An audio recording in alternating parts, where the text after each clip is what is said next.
Parappa the Rapper 2's 100% seemed innocent on the surface, but going for the 100% will break me by the end. This game features 8 stages, a versus mode, and a complete overhaul of how it tracks the flow. With that being said, let's go through Parappa the Rapper 2. By the way, this is getting 100% according to PlayStation trophies, not actually getting all the crowns and beating every difficulty on versus mode. The story starts with Parappa having won a lifetime supply of noodles. He ended up getting sick of them, and Sunny, being the supportive girlfriend that she is, does not listen to Parappa's preferences and cooks noodles for him anyway, and then gets mad at him for leaving. The first level is a continuation of the opening where Parappa and PJ go to buy some burgers instead of eating noodles. Unfortunately, when we get there, we find out that all the burgers have turned into noodles, and a worker triggers the sleeper agent inside of Parappa, as they say that they need an adult to run the store. Whether it's due to the drugs that the workers are definitely taking or due to paranormal activity, the previous owner wakes up from death to teach us how to cook burgers, telling us to follow him exactly. I love Parappa the Rapper's first level, but this one is great. The music is phenomenal, and it teaches way more of its mechanics than Parappa the Rapper 1 did without feeling like a true tutorial.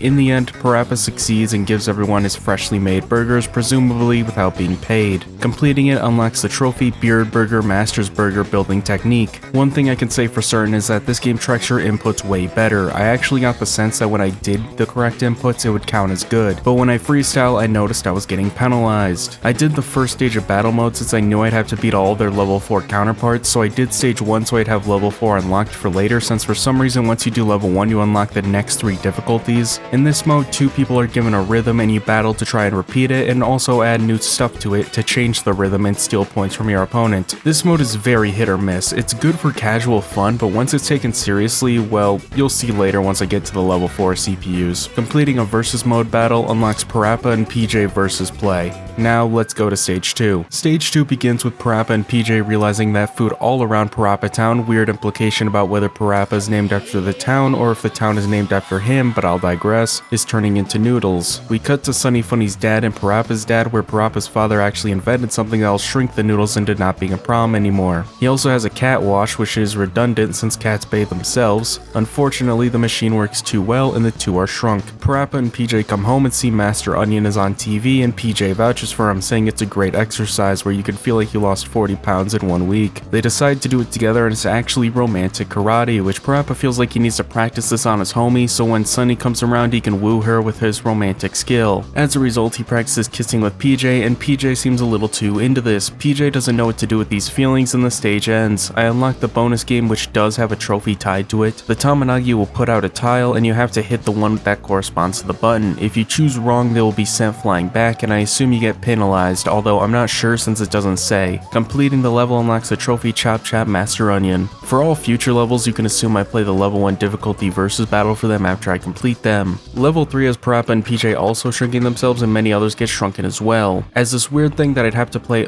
Jam or Lamby to understand shrinks the entirety of Parappa Town. That's when the Guru Ant shows up to give his wisdom, which actually immediately leads into the level. This is one of my favorites in the game because it basically has 2 phases. The first phase is slower when Guru Ant has control, and then the later phase has you getting hit by the beam again and growing much larger, and Guru Ant gets scared at the existential reality. In the end, we go back to regular size, and that's the end of the level, unlocking the trophy learned from the Guru Ant Micro Master. Level 4 starts with the leader of whoever is doing this making an announcement to expand their operations and turn everything into noodles. Meanwhile, Parappa and PJ both try to join the army to protect all the foods being turned into noodles, but needs to go to training camp since they aren't men yet. This is actually the sister of the driving instructor from the first game, which I think is a fun bit of continuity. This level is fine, but I think it's more forgettable compared to the first 3 or the next one. I think this one is just okay, but I can't really say why. It's not bad, but when every level is peak, one that is just good stands out to me. Parappa and PJ pass and the level ends. Level 5 has Parappa and PJ cause thousands in collateral damage before being deployed to rescue civilians who are trapped at a hair salon and are forcibly being given afros. Lammy is also there, but I haven't played that game yet, so this means nothing to me right now. Parappa only helps because he doesn't want Sunny to have an afro, definitely not loving Sunny if she were a worm. We then need to bring the hairstylist back to his senses by cutting, trimming, shaving, and dyeing, and that's dye like dye, not die. This may be one of the more popular levels, and for good reason. It's distinct to this game and gives lots of room for meaningful freestyling while also making you feel good just for getting the regular inputs. We overload the mind control machine and the day is saved. Completing the level unlocks Outcut Hairdresser Octopus. Level 6 has us bringing the mind control device to Parappa's father, where there's a game causing the noodleization of all the food. We are then told we'll have to beat the game, but if we die in the game, we have to eat noodles forever. Pretty anticlimactic, but for Parappa it may as well be death. This game somehow has us playing against the masters we met along the way, like in stage 5 of Parappa 1, but this has some weird lore implications I won't delve into because it would probably hurt my brain. Also, they just shadow drop a mention of Parappa's mom and then they don't focus on it at all. Parappa stands up to play the game since he knows if he ever wants to truly grow up, he needs to do things even when they're tough. I'm gonna skip this level for now, but don't worry, we're not done seeing it by a long shot. Parappa wins and unlocks the trophy Beat the Food Court video game. In level 7, Parappa's father has turned the game into what will de-noodleize all the food. We then are told that the Noodle Syndicate is taking everything over, and so we siege war on them, where we destroy the Noodle Syndicate's forces by overwhelming them with sweets, and we find out all the Noodle Syndicate's forces are actually robots and they're being powered by the son of the burger shop owner. He did this because he got sick of eating burgers as a kid and wanted to eat something different, so apparently he's just forcing everyone to eat noodles. He even has the audacity to use Parappa's "I gotta believe" line, so Parappa murders him in a rap battle with the strongest tools in his arsenal.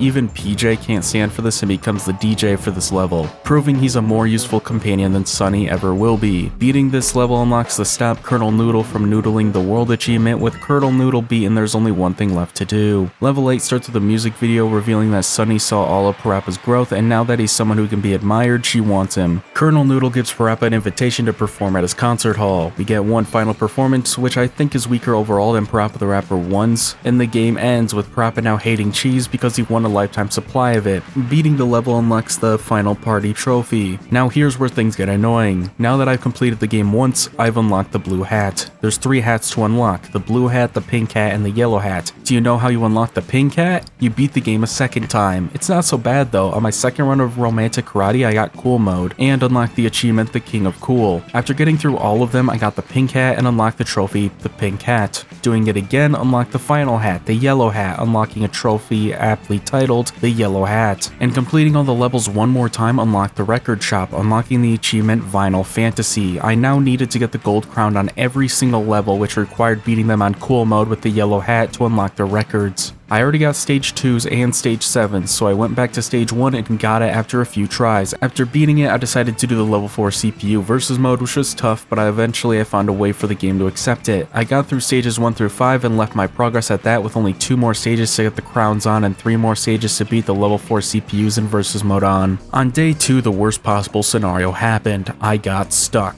I haven't really spoke about it much, but the scoring system in this game got overhauled to have way more depth. There's 3 meters to keep track of: your obedience meter, your creativity meter, and your groove meter. The obedience meter is filled by copying the instructor. The creativity meter is defined by how creative your rhythms are, and your groove meter is based on how well it flows. In theory, this is a great improvement over Parappa the Rapper 1, which felt really arbitrary but not difficult. However, in practice, this system is terrible. It has ironically become more complex and less transparent by making it so much more complex. Theories exist on how to get cool mode consistently, but nothing is concrete, and the best way to describe it is that it feels like RNG. Now, I can handle losing because I lacked skill, but I felt like I was getting zero feedback on what I was doing wrong, and after 3 hours, I felt myself being drained mentally as I tried to find new combos to fix it. I did the level 6 level 4 versus battle and aced it without much difficulty, so I had to go back to it. Seriously though, this scoring system is super abstract and doesn't feel like it actually teaches you anything, just acts as a hindrance. The worst part was that I got cool mode once on stage 6, but like a shooting star, it vanished, leaving me with more hours of pain and suffering. Eventually, I stopped trying to create anything new.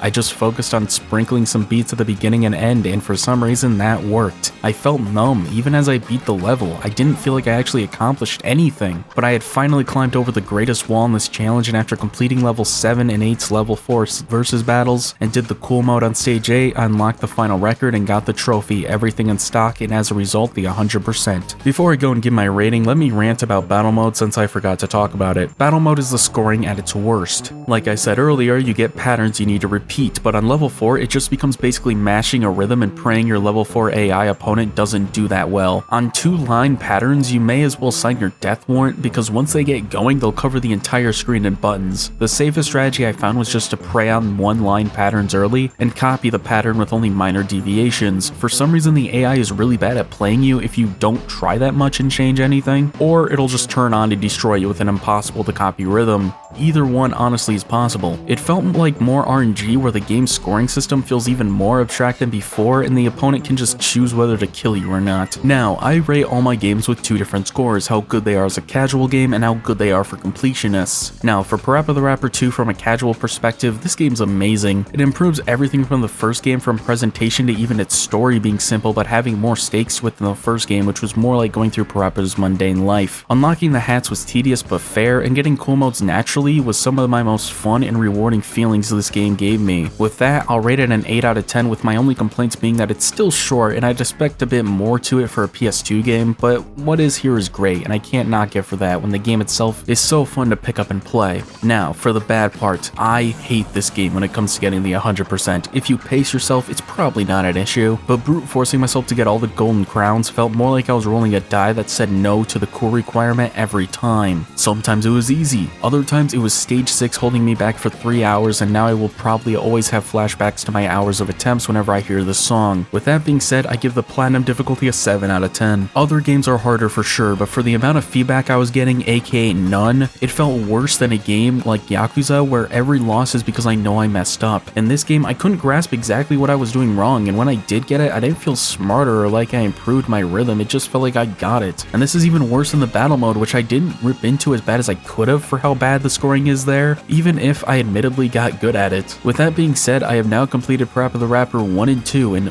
Jamalami is the last game in the series to complete. I'm gonna hold off on it for a second, since if it's even half as difficult as this one, I may be in for a nightmare. Thank you all for watching this far, and until next time, have the day you deserve.